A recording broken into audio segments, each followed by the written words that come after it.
Ustaz Salman kan punya ahli aku. Jauh kita kemana? Assalamualaikum warahmatullahi wabarakatuh. Waalaikumsalam warahmatullahi wabarakatuh. Alhamdulillah wa syukrulillah wa la hawla wa la quwata illa billah. Allahumma salli ala Muhammad wa ala alihi wa ashabihi ajma'in.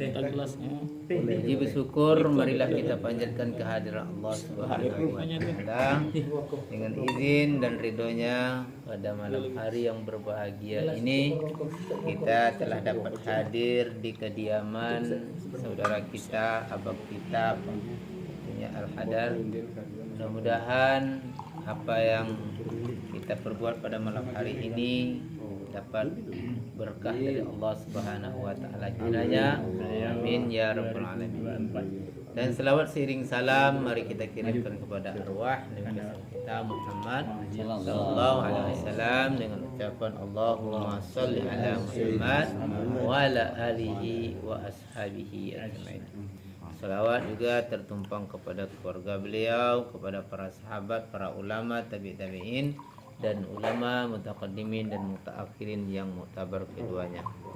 Sebagai penghormatan kami itunya sebagai hormat kepada Pak Bang Al-Hadar yang alhamdulillah pada malam hari ini telah menyediakan rumah beliau untuk tempat acara kita pada malam hari yang berbahagia ini.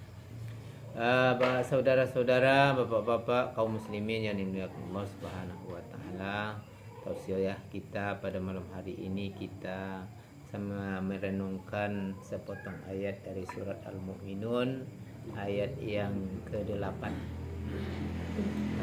Bismillahirrahmanirrahim. Walladzina-hum li'amanatihim wa ahdihim ra'un. Yang artinya beruntunglah orang-orang yang menjaga amanah-amanahnya dan janji-janjinya. Surat Al-Mu'minun ini yang surat ke-8 ayat yang ke-8 ini adalah rangkaian dari beberapa ayat yang menunjukkan ciri orang mukmin yang beruntung. Bahwa seorang mukmin yang beruntung itu bukan hanya sekedar sholat, menjaga sholatnya, tetapi juga menjaga amanah-amanah yang diberikan kepadanya serta janji-janjinya. Karena hari ini kita lihat banyak di antara kita yang kadangkala amanah ini sesuatu yang dimudah-mudahkan, dianggap sepele, dan ada juga janji juga dianggap sepele. Kita dengan enaknya saja kadang berjanji dengan kawan, kan lewat HP, apalagi di grup seperti ini misalnya ya, kita buat janji list siapa yang datang, ternyata sudah di list dia tidak datang. Sementara ketika kita membuat sebuah komitmen, pasti tuan rumah itu sudah menyediakan makanan. Artinya sudah mengecewakan orang rumah. Kenapa Allah mengatakan seorang mukmin itu harus menjaga amanah dan janji-janjinya baru dia beruntung? Karena ternyata ketika kita membuat sebuah janji dengan orang lain, kalau kita tidak menepatinya, di situ ada sebuah kekecewaan yang besar. Kita telah mengecewakan hati seorang mukmin yang lain. Kadang kita dengan mudahnya berjanji lewat HP. Nanti tanggal sekian bulan sekian kita pergi ya bersama. Oke. Kita bilang seperti itu. Padahal ketika kita sudah berjanji, orang yang kita ajak berjanji itu dia sudah meluangkan waktunya, mencari waktu yang tepat, dan mungkin ada kerjanya di cancel dengan untuk memenuhi sebuah janji tadi. Tetapi karena kita tidak menepatinya, berarti kita sudah mengorbankan saudara kita. Jadi oleh sebab itu maka Allah sangat memperhatikan sekali tentang masalah janji. Bahkan ketika kita komitmen dengan janji kita, Allah akan mempermudah jalannya. Ini kan diceritakan pada zaman Bani Israel, ada 2 orang yang mungkin kita cerita ini tidak asing lagi, tapi perlu kita ulang-ulang kan bisa lebih enak lagi gitu kan. Diulang kaji gitu kan. Jadi di zaman Bani Israel ada 2 orang yang mereka itu berhutang, saling berhutang. Jadi kata si fulan ini, saya mau berhutang. Siapa yang menjadi saksinya? Kita akan menjadikan saksi dalam hutang-hutang ini Allah. Begitu yakinnya mereka dengan Allah, dia membuat perjanjian itu yang bahwa saksinya Allah. Karena pada saat itu tidak sempat menulis dan juga tidak ada saksi yang lain. Jadi saudara yang ini, okelah. Kalau begitu, kalau Allah sebagai saksi kita, jaminannya tanggal berapa? Dibuatlah sepakatan sekitar tanggal 10-an lah begitu kan. Walaupun tidak ditentukan tanggalnya tapi sekitar gitu. Tanggal 10 bulan sekian kita bertemu kembali di tempat yang sama. Oke. Maka terjadilah hutang-hutang tadi sudah diterima, datu berpisahlah orang ini dengan sungai atau seperti lautan lah, lautan kecil. Sudah berpisah.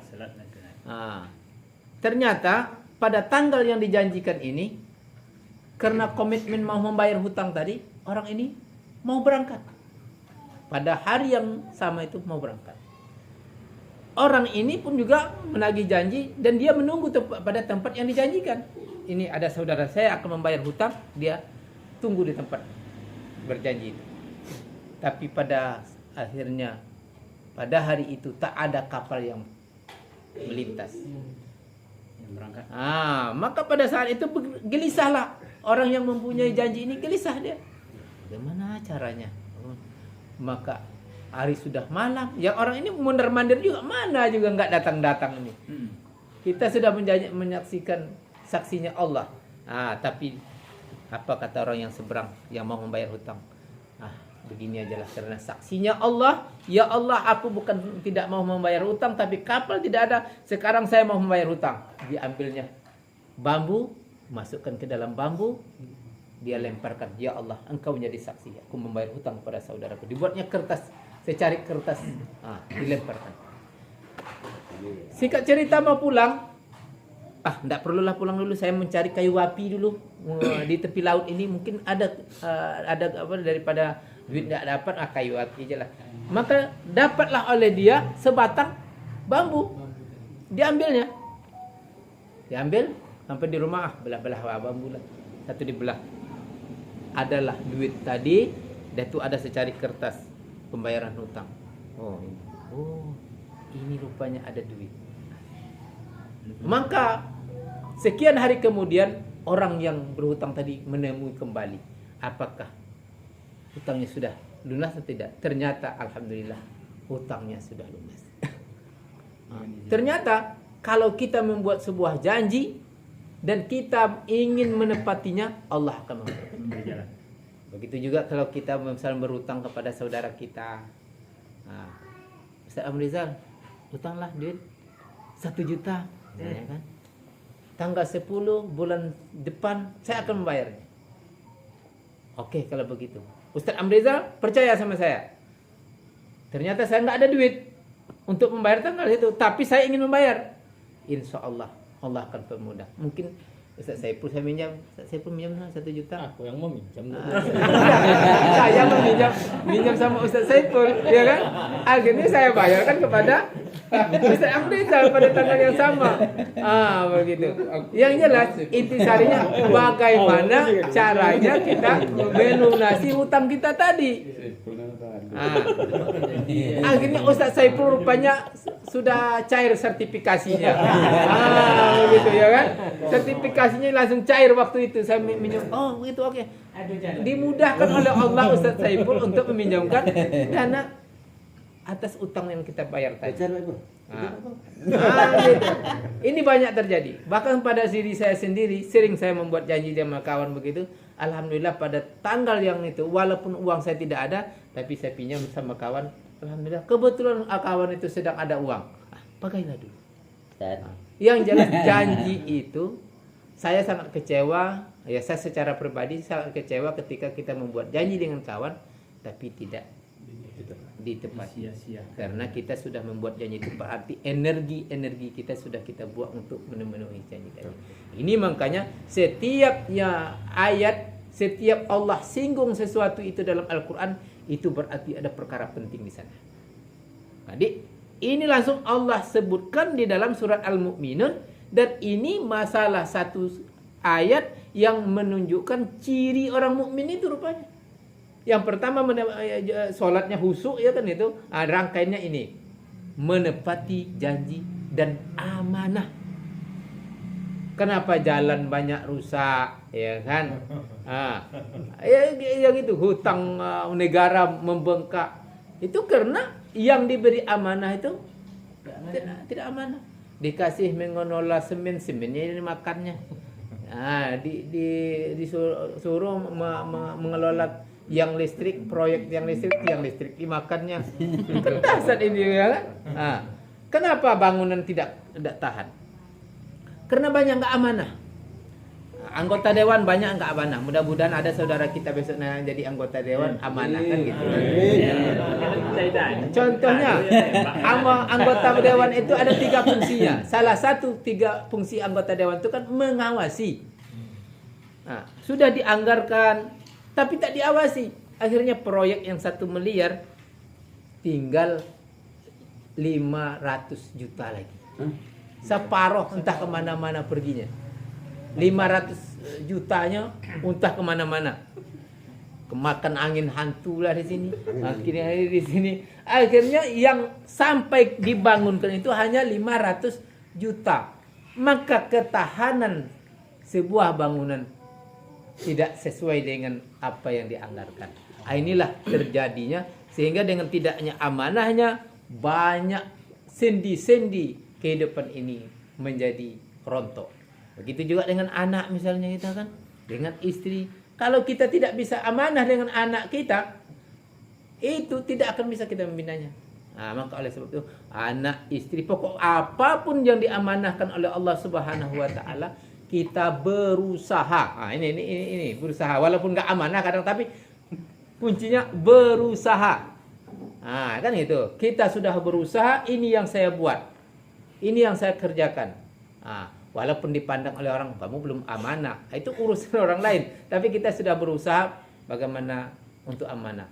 Oleh sebab itu mudah-mudahan kita semua bisa kiranya mengambil ayat ini untuk kita yang pendek, sebenarnya pendek cuman tadi ayatnya kan, dapat kita amalkan dalam kehidupan sehari-hari. Mudah-mudahan kita dapat menjaga amanah dan diberi kekuatan oleh Allah untuk menjaga amanah itu, dan kita menepati janji-janji yang kita buat. Kita berkomitmen, kita akan berjanji, dan kita akan menunaikan janji-janji itu.